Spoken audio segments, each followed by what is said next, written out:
యమధర్మరాజు ఎంతో అందగాడని మీకు తెలుసా?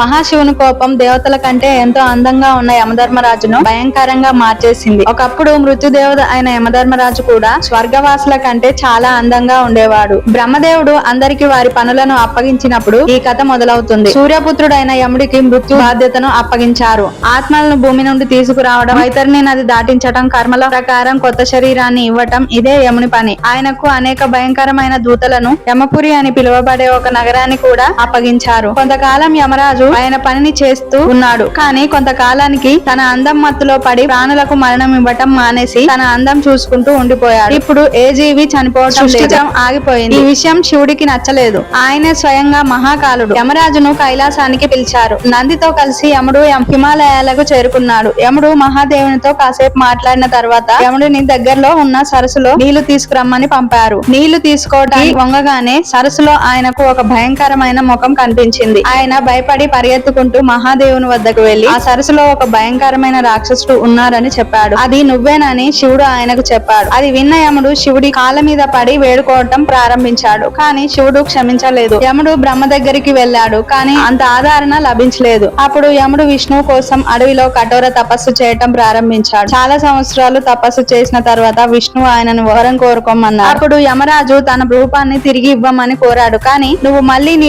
మర్చిపోతావని నిరాకరించాడు. దయతో నారాయణుడు యముడి కొమ్ములను తొలగించి వాహనంగా ఒక దున్నపోతుని ఇచ్చాడు. అది నేటికి మృత్యుదేవత వాహనంగా ఉంది. ఫ్రెండ్స్, వీడియో నచ్చితే లైక్ చేసి సబ్స్క్రైబ్ చేసుకోండి. ఓం నమః శివాయ అని కామెంట్ చేయండి.